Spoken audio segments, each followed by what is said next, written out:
आप सबको इस प्रभु परमात्मा के प्रातःकाल की शुभ बेला पर मैं नमन करती हूँ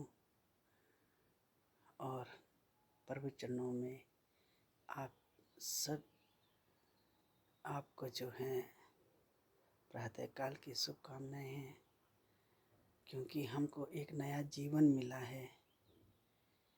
हर रात जब हम सोते हैं और जब उठते हैं तो समझ लीजिए कि हमें एक हर दिन नया जीवन मिलता है और उसी जीवन को जीने के लिए हमें प्रभु का धन्यवाद करना पड़ता है।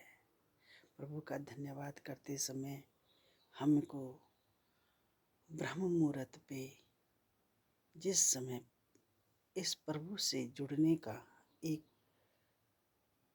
मुहूर्त है, उसमें आत्मा और ये परमात्मा दोनों क्या होते हैं, मिलते हैं।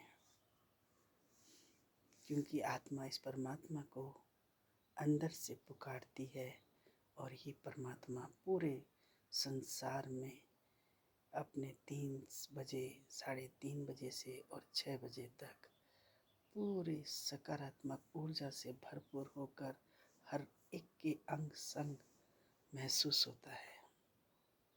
ये आप जब प्रातःकाल के ब्रह्म मुहूर्त में उठेंगे तो ये आपको भी महसूस होगा,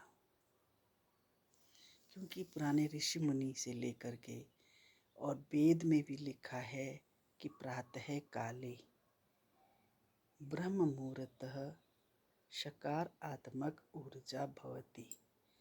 ब्रह्म मुहूर्त में उठने से सकारात्मक ऊर्जा, सकारात्मक कौन है? स्वयं प्रभु परमात्मा।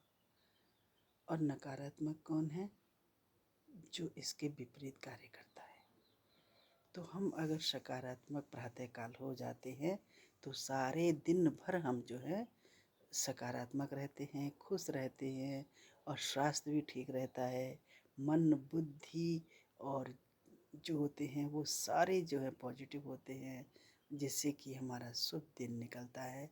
और शाम को हम 10 बजे अगर सो जाते हैं तो सुबह प्रातःकाल ब्रह्म मुहूर्त में अतः स्वतः ही आपकी, और आप कह दीजिए सोते समय कि मुझे सुबह प्रातः ब्रह्म मुहूर्त में उठना है, तो कसम से ये जो ब्रह्म मुहूर्त है ये आपको उठाएगा। मैं ब्रह्म मुहूर्त में इसलिए कहती हूँ कि बचपन से ही हमारे पिताजी और माताजी ने हमें, माँ जी ने हमें जो है पढ़ाई के लिए, पिताजी का तो 10 बजे लाइट ऑफ हो जाती थी और हम सुबह प्रातःकाल 4 बजे उठते थे। पर मेरी आदत थी कि मैं 3:30 बजे उठ जाती थी और 4 बजे हम पढ़ने बैठ जाते थे जिससे कि हमने जो उस समय पढ़ा वो आज तक हमें याद है। और याद होने से क्या होता है कि दिमाग में उस समय तो आ गया, भले हमें उस समय दिमाग में नहीं आया होगा, पर हमारे अंदर जो भर गया है वो आज हमें सारा महसूस होता है कि हमने उस समय ये पढ़ा। आज तक भी मुझे पता है कि उस पेज में, वो अध्याय में हमने ये पढ़ा। तो हमारा जो उद्देश्य है, मेरा जो उद्देश्य है प्रातःकाल ब्रह्म मुहूर्त का कहने का, उसमें यही है कि आज हमने दिनचर्या, बच्चों की दिनचर्या को बिगाड़ दिया है। खुद बिगड़ गए हैं, खुद नहीं उठते हैं तो बच्चे भी नहीं उठते हैं। आप अपने बच्चों के खातिर प्रातःकाल उठिए और उनको उठाइए। अभी मैं कहीं गई थी तो हम बच्चे जो थे 8-10 बजे तक सो रहे थे, तो मैंने उनसे कहा, बच्चों आप ना इतनी देर सोते हो क्यों हो? तो बोले कि हम 10 बजे से पढ़ाई करते हैं 12-1-2 बजे तक, तो आंटी जी हम उठेंगे इतने बजे तक क्यों? मैंने कहा आप सुबह प्रातः चलो 10 बजे उठते हो, 10 से आप 10 बजे तक 12 घंटे क्या करते हो? भागना, दौड़ना, समाज में उठना, बैठना, जाना, प्रातःकाल जितना भी आपका ये होता है आप वो करते हो। तो इससे क्या होता है, हमारा मन भी थक जाता है और शरीर भी थक जाता है। इसीलिए 10 बजे सो जाओ बच्चों और प्रातः काल प्रभु से सोते समय कहो कि प्रभु हमें 3 बजे, 4 बजे, 5 बजे, जितने बजे उठाना है आपको उठाएगा वो। परंतु प्रभु कहाँ रहते हैं? बस मैंने कहा आप उठो, आपको खुद ही प्रातः काल पता चल जाएगा कि प्रभु कहाँ रहते हैं। ये धीरे धीरे अब आज हम जिस चीज़ को जाने हैं ना, ये नहीं कि बस हमने कल बोला और आज जान गए। ये हमारे 65 साल की मेहनत, बचपन से आज तक की मेहनत है कि हम स्वतः ही 3:30 बजे, 3 बजे से प्रातःकाल उठ जाते हैं।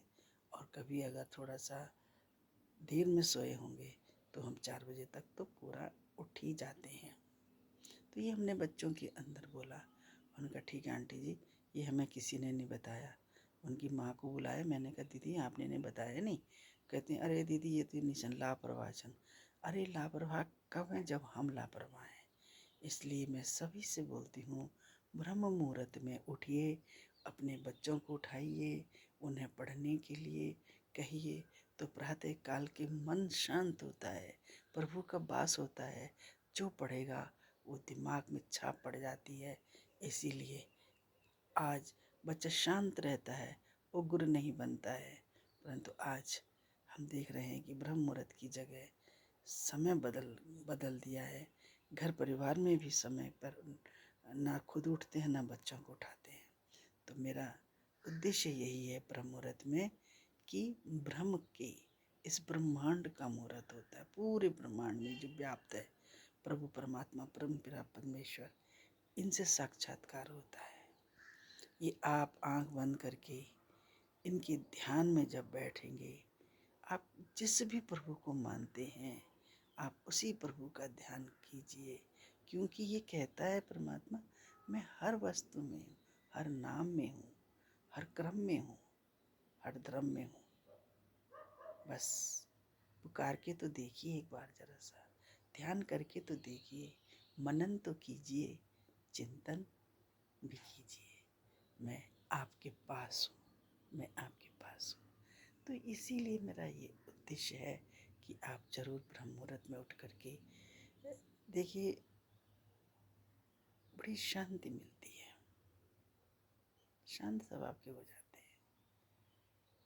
चित्त में शांति, मन में शांति, शरीर जो है बिल्कुल साध्य हो जाता है, शांत हो जाते हैं। तो आप क्रोध करके भी क्रोध नहीं कर पाते हैं, क्योंकि प्रभु से आपका सामना हुआ है और आपने यही कहा था कि प्रभु हम स्वस्थ रहें और हम सजग भी रहें अपने शरीर और स्वास्थ्य के प्रति। दिन भर आप हमारे साथ रहें और हमारे अंग संग रहें। देखो आपको एक अद्भुत चमत्कार, अद्भुत महसूस होगा। आप इन चिड़ियों की चहचहाट सुनिए, ये कब उठती हैं? ये भी 3:30 बजे से 3:30 बजे से उठ जाती हैं। और सोती कब है? जैसे ही रात होती है, आपके प्रातः सूरज के चुभने के बाद ही अपने घोंसलों में बैठ जाती हैं। तो यही मेरा उद्देश्य है कि आप भी प्रातःकाल जरूर उठिए। प्रातःकाल उठने से 2 लाभ होते हैं। एक तो शरीर स्वस्थ होता है, कोई भी बीमारी या कोई भी आपको रोग नहीं होंगे, और जो होंगे भी वो आपको महसूस नहीं होंगे और कहेंगे कि अरे ये तो होते ही प्रभु का देन है, ये प्रभु की कृपा है। क्योंकि आपके पूरा दिनचर्या ईश्वर के द्वारा बनाई रहती है। आप उस पर नहीं चलोगे, स्वयं अपनी दिनचर्या बनाओगे, तो वो मनुष्य नहीं, वो देव नहीं, वो दानवता की तरफ चलता है। तो आओ हम इस ब्रह्म मुहूर्त का लाभ उठाते हुए अपने स्वास्थ्य और शरीर, समाज सब के लिए प्रार्थना करते हैं कि सब स्वस्थ रहें, सब सुखी रहें, कोई भी जो है दुखी ना हो, सब सुख, सबको सुख दे प्रभु। ऐसी ही हम आराधना प्रार्थना करते हैं। धन्यवाद जी।